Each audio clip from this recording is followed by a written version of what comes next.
आइए चलते हैं भगवत गीता के चौथे अध्याय के 34वें श्लोक की तरफ, लेकिन उससे पहले हम उस श्लोक का उच्चारण सुन लेते हैं।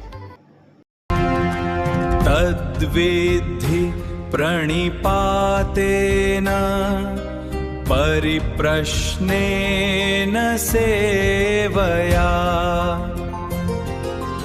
उपदेक्ष्यन्ति ते ज्ञानं ज्ञानिनस्तत्त्वदर्शिनः।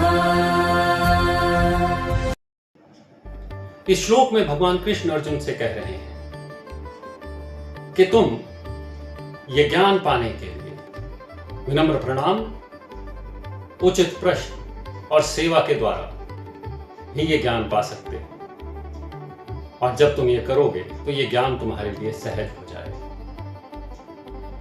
सर्वप्रथम ईश्वर ने कहा विनम्रता होनी चाहिए, द्वंद्व नहीं होना चाहिए। सवाल किसी बहस को जीतने के लिए नहीं पूछा जाना चाहिए, सवाल अपने अंधकार को दूर करने के लिए पूछा जाना चाहिए। दूसरा, ईश्वर ने कहा कि सही प्रश्न के द्वारा तुम इस ज्ञान को पा सकते हो, और ये हम अपने जीवन में, चाहे हम काम करें, चाहे हम नौकरियां करें, वहां सब जगह लगता है।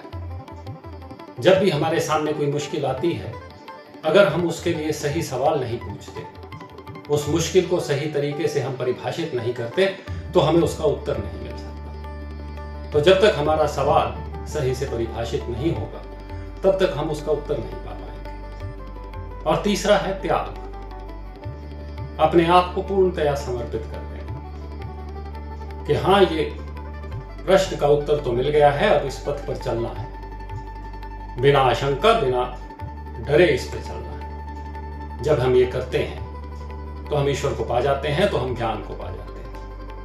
आभार।